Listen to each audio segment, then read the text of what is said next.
Il arrive des moments où nous sommes tellement attachés au travail. Il arrive des moments où nous sommes tellement attachés à nos enfants. Il arrive des moments où nous sommes tellement attachés à nos maris. Il arrive des moments où nous sommes tellement attachés à nos épouses pour que cela nous éloigne de Dieu. Tu ne rentreras pas dans son repos. Tu peux te lever 4 heures du matin, aller travailler. Dispose-toi. Et les anges vont te visiter, ils vont te dire, à pareil moment, l'année prochaine, quand on va arriver, ta femme Sarah va accoucher. Ta femme Sarah va accoucher. Amen. Le Seigneur nous adresse un message ce matin. Au moment où nous nous préparons, quand vous écoutez les messages, l'abondance de la parole, c'est que l'esprit va jaillir. L'eau va jaillir. La première chose, est-ce que tu as commencé par creuser les puits? La deuxième chose, les fosses, est-ce que tu as commencé par les creuser? Est-ce que tu es tellement attaché à ton travail que ton frère qui est à côté, qui a besoin que tu l'amènes à l'église le matin, tu ne pourras pas le faire? Est-ce que tu es tellement attaché que le champ est tellement vaste, les gens ont besoin d'écouter la parole? Tu dis non, le message je vais l'écouter après, on va l'envoyer. Mais c'est lors du rassemblement que l'esprit descend pour te dire, mon frère, là où tu vas, là, c'est pas bon. Reviens. Ton enfant, là, est-ce que tu es disposé à monter sur cette montagne? Voici le feu. L'agneau est où? À la montagne de l'Éternel, il sera pourvu. Amen. Ce sera notre prière ce matin. Dans ce repos, nous allons rentrer. Dans ce repos, nous allons rentrer. Et je vous dis, quand vous voyez les 3 messages, nous allons creuser des puits. Tout ce qui a été bouché. Nous allons récolter tout ce que l'ennemi nous a volé. Et nous allons rentrer dans la promesse. Et cette promesse, elle est disposée ce matin. Elle est disponible. Je ne sais pas dans quelles conditions tu es rentré ici ce matin. Mais dis au Seigneur, je sais que c'est toi qui as décidé. Rentre dans mon cœur. C'est facile à dire, mais c'est difficile.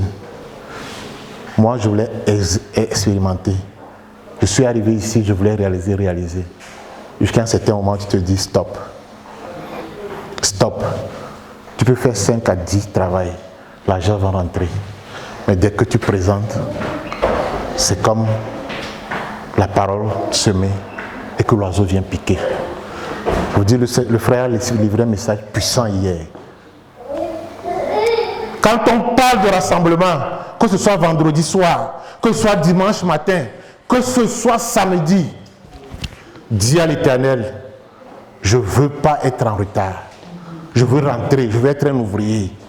Je ne veux pas dormir dans les entrepôts. Moi, je l'ai fait. L'ennemi est venu, il a tout pris. Et il y a plusieurs autres aspects. Quand on parle d'époux, d'épouse, le Seigneur nous donnera le temps de revenir là-dessus. Tu vas vouloir presser, rentrer, mais attends le moment. Je suis totalement disposé à t'écouter. Ce matin, son repos est disponible. Est-ce que nous sommes disposés à rentrer dans ce repos? Nous allons lire ce passage où le père de la foi a voulu sacrifier l'enfant de la promesse.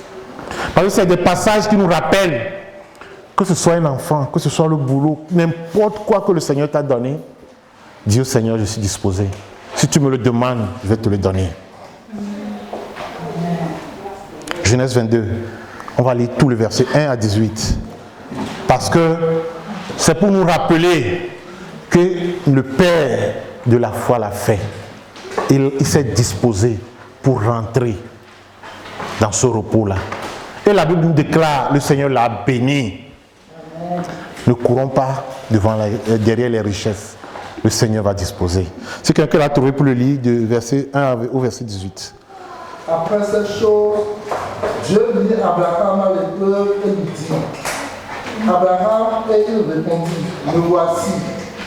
Dieu dit, prends ton fils, ton unique, celui que tu aimes, Isaac, Va-t'en au pays de Morija et là, offre-le en holocauste sur l'une des montagnes que je te dirai. Abraham se leva de bon matin, sela son âne et prit avec lui 2 serviteurs et son fils Isaac. Il fondit du bois pour l'holocauste et partit pour aller au lieu que Dieu lui avait dit. Le 3e jour, Abraham levant les yeux, vit le lieu de loin. Et Abraham dit à ses serviteurs, restez ici avec l'âne, moi et le jeune homme, nous irons juste là pour adorer et nous reviendrons auprès de vous. Abraham prit le bois pour l'holocauste, le chargea sur son fils Isaac et porta dans sa main le feu et le couteau, et ils marchaient tous deux ensemble. Alors Isaac, parlant à Abraham, son père, dit, mon père, et il répondit, me voici mon fils Isaac. Isaac lui dit, voici le feu et le bois, mais où est l'agneau pour l'holocauste? Verset 8. Abraham répondit, mon fils, Dieu se pourvoira lui-même de l'agneau pour l'holocauste. Amen. On continue. Et ils marchèrent tous deux ensemble. Lorsqu'il fut arrivé au lieu que Dieu lui avait dit, Abraham y leva un autel et rangea le bois. Il lia son fils Isaac et le mit sur l'autel par-dessus le bois.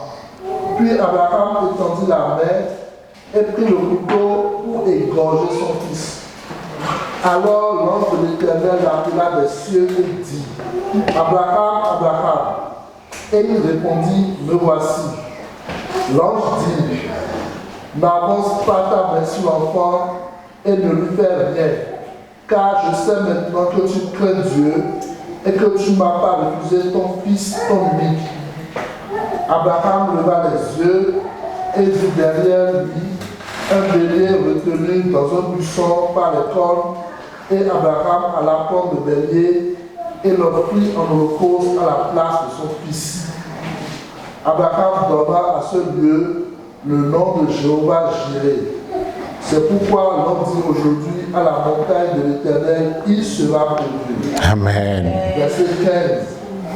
L'ange de l'Éternel appela une seconde fois Abraham des cieux et dit, je te jure par moi-même, parole de l'Éternel, parce que tu as fait cela et que tu n'as pas refusé ton fils, ton unique, je te bénirai et je multiplierai ta postérité comme les étoiles du ciel et comme le sable qui est sur le bord de la mer, et ta postérité possédera la porte de ses ennemis. Toutes les nations de la terre seront bénies en ta postérité parce que tu as obéi à ma voix. Amen.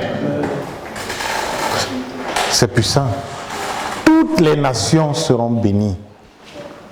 Et souvent on s'attache à des choses. On ne veut pas faire les guerres de l'Éternel. Et souvent, les biens de ce monde nous aveuglent.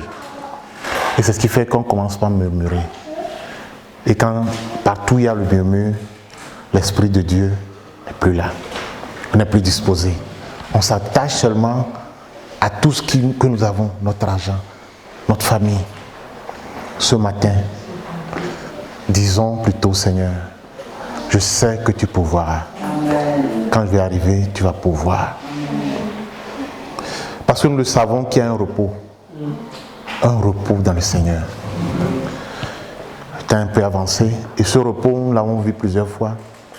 On peut le relier aux fêtes, aux saintes convocations de l'Éternel. Les 3 fêtes, les 3 convocations que nous verrons dans Lévitique 23, qui sont les 7 fêtes de l'Éternel. La Pâque, la Pentecôte et la fête du tabernacle. Comme le dit le frère, nous allons changer.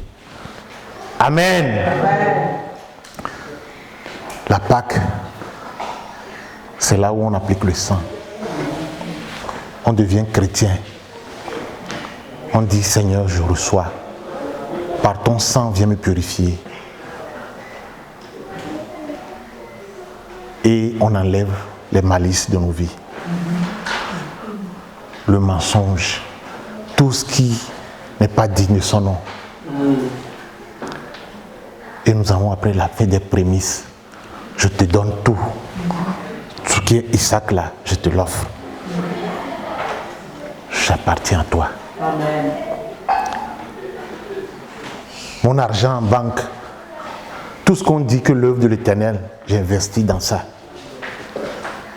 Je travaille pour l'œuvre de Dieu. Et à la Pentecôte, son esprit va venir te saisir. Amen. Va te remplir. Et là, quand nous allons quitter 6e et 7e trompette, tu vas rentrer dans l'immortalité avec lui. Son appel, tu vas répondre. Ce repos éternel qui est disponible à nous. C'est pourquoi je vous dis, c'est puissant ces messages qui vont venir. Disposons-nous pour pouvoir rentrer dans ce repos. Le pourquoi nous courons, comme le disait l'apôtre Paul, oubliant tout ce qui est en arrière et regardant ce qui est en avant. L'immortalité, pour rentrer dans ce repos. Ce repos où lui-même va te dire, je sais que tu m'appartiens, je te bénirai. Mais sois obéissant, réponds à l'appel et je vais te donner tout. Mais si ça va me coûter, tout ce que ça peut me coûter, je vais te donner tout. Le temps avancé, on va lire quelques passages, nous allons prier dessus. Que le Seigneur nous touche ce matin.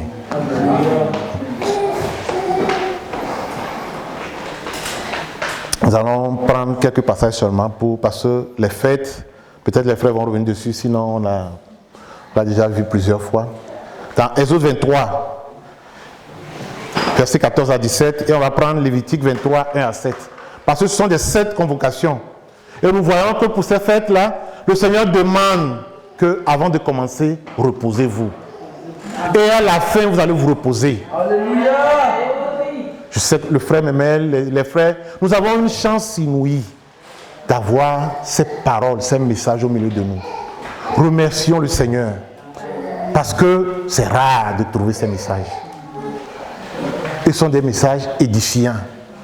Courons comme des esclaves pour pouvoir creuser et garder ces messages. Nous allons seulement les voir, mais il y a tellement de messages là-dessus, ici, que les frères ont donné, qui nous expliquent les explications prophétiques de ce qui est derrière chaque fête. Le levain, ce que ça veut dire, la malice. Nous allons prendre quelques versets, mais préparons-nous. Nous allons lire Exode 23, versets 14 à 17. 3 fois par année, tu célébreras des fêtes en mon honneur. Verset 13. Tu observeras la fête des pains sans levain pendant 7 jours, au temps fixé dans le mois des épis. Tu mangeras des pains sans levain, comme je t'avais donné l'ordre, car c'est dans ce mois que tu es sorti d'Égypte, et l'on ne se présentera point à vide devant ma face. Tu observeras la fête de la moisson, des prémices de ton travail, de ce que tu auras semé dans les champs, et la fête de la récolte à la fin de l'année, quand tu recueilleras des champs le fruit de ton travail. Verset 17. 3 fois par année, tous les mâles se présenteront devant le Seigneur l'Éternel. Tu n'enverras point avec du pain levé le sang de la victime sacrifiée en mon honneur, et sa graisse ne sera point gardée pendant la nuit jusqu'au matin. Tu apporteras à la maison de l'Éternel ton Dieu les prémices des premiers fruits de la terre.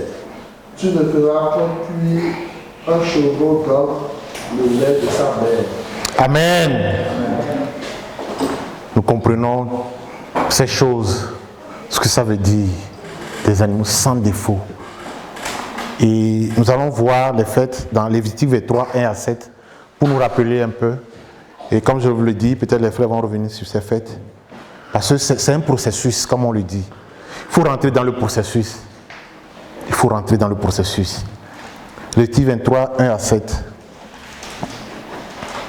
L'Éternel parla à Moïse et dit, parle aux enfants d'Israël et tu leur diras, Les fêtes de l'Éternel que vous publierez seront de 5 convocations. Voici quelles sont les fêtes. Verset 3. On travaillera 6 jours, mais le 7e jour est le sabbat, le jour du repos. Il y aura une sainte convocation. Vous ne ferez aucun ouvrage, c'est le sabbat de l'Éternel dans toutes vos demeures. Voici les fêtes de l'Éternel, les saintes convocations que vous publierez à leur temps fixé. Le premier mois, le 14e jour du mois, entre les 2 soirs, ce sera la Pâque de l'Éternel. Amen. Et le 15e jour de ce mois, ce sera la fête des pains sans levain en l'honneur de l'Éternel. Vous mangerez pendant 7 jours des pains sans levain. Le premier jour, vous aurez une sainte convocation. Vous ne ferez aucune heure servie. Vous offrirez à l'Éternel pendant 7 jours des sacrifices consumés par le feu. Le 7e jour, il y aura une sainte convocation. Vous ne ferez aucune heure servie. Amen. On va s'arrêter là-bas. Et comme je le dis, les fêtes nous montrent, comme le décrit le Lévitique 23, le premier jour tu te reposes et le 7e jour tu te reposes. Et c'est comme on l'a vu, le but de l'Éternel c'était le repos pour le premier Adam, mais le dernier Adam qui va arriver, qui va nous conduire dans l'immortalité. On peut retourner sur ces messages, mais on va voir quelques passages. Dans 2 Corinthiens 5, 17, on va prendre Luc 2, 1 pour parler de ce que nous devons enlever, le levain des pharisiens.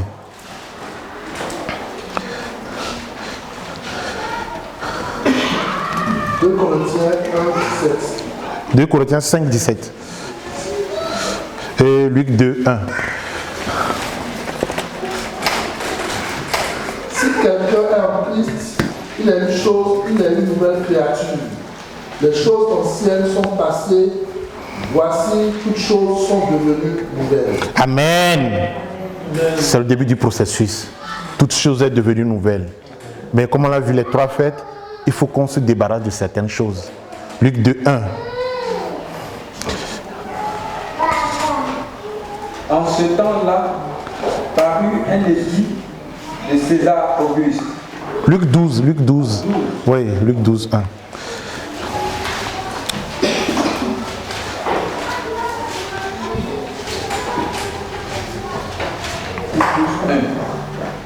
Sur ces entrefaites, les gens s'étant rassemblés par milliers, au point de se fouler les uns les autres, Jésus se mit à dire à ses disciples: avant tout, gardez-vous du levain des pharisiens, qui est l'hypocrisie.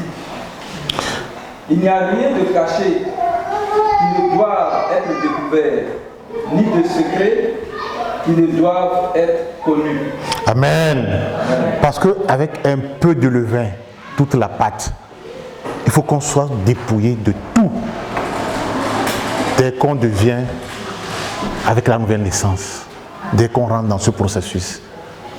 On va le voir dans 1 Corinthiens 5, versets 7 à 8. Avec un peu de levain, l'hypocrisie, la malice, tout ton œuvre va être gâté. En tant que fils et filles de Dieu, rentrons, enlevons ça. Et c'est ce que je dis. Cet appel est adressé à nous. Faites disparaître le vieux levain, afin que vous soyez une pâte nouvelle. Puisque vous êtes sans levain, car Christ, notre Pâque, a été immolé. Amen. Christ, notre Pâque, a été immolé. Avec un peu de malice, le levain gâte toute la pâte. On ne doit pas donner de place à ce que la pâte soit gâtée. Et nous avons déjà parlé de la Pentecôte, quand l'Esprit est descendu. Avec l'Esprit, nous avons vu l'eau, ce que ça va nous permettre de faire. Nous allons voir la dernière fête, la fête des tabernacles, ce que le Seigneur attend de nous. Le temps est avancé. Nous allons arrêter bientôt. Nous allons prendre 1 Corinthiens 15. Nous allons lire qui montre un peu le but pour lequel nous courons. L'immortalité. L'immortalité. Et quand la trompette va sonner, nous allons être comme, même si nous étions des ouvriers arrivés à la 11e, à la dernière heure, nous allons être de la première résurrection. Amen. 1 Corinthiens 15, on peut le lire 40 à 58.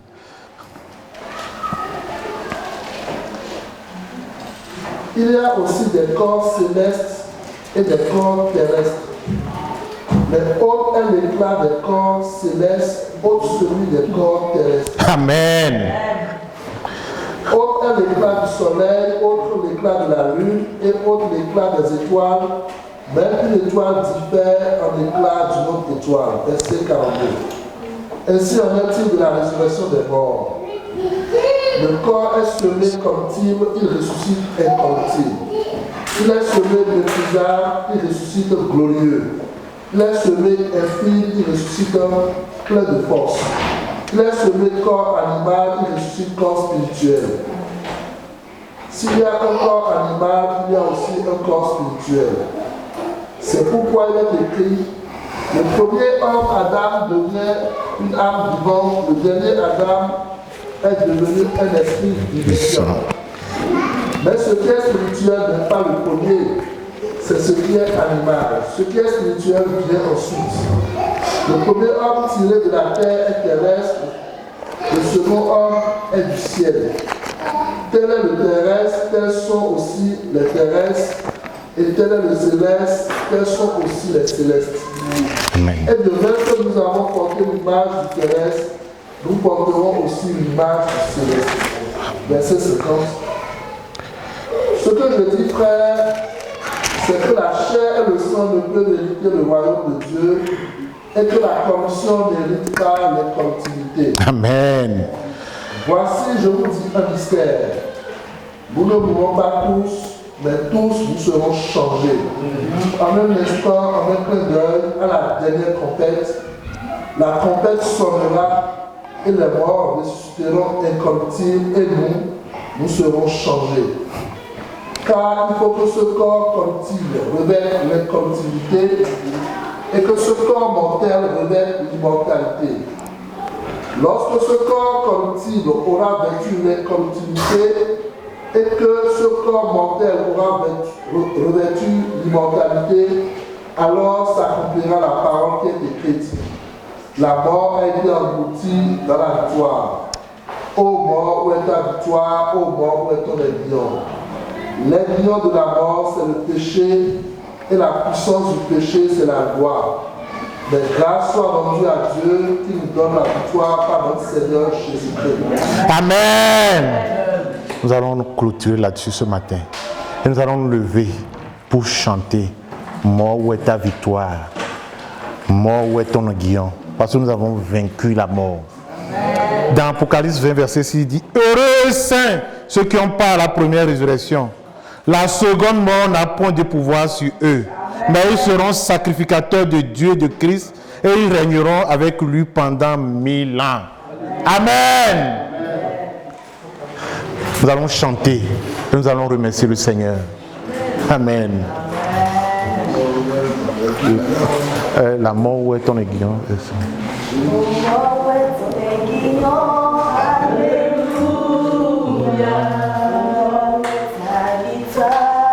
Alléluia, Amen. Alléluia. Alléluia, Amen. Va ressusciter. Vraiment ressuscité. Vraiment ressuscité. m'a ressuscité. Alléluia. Alléluia. Amen.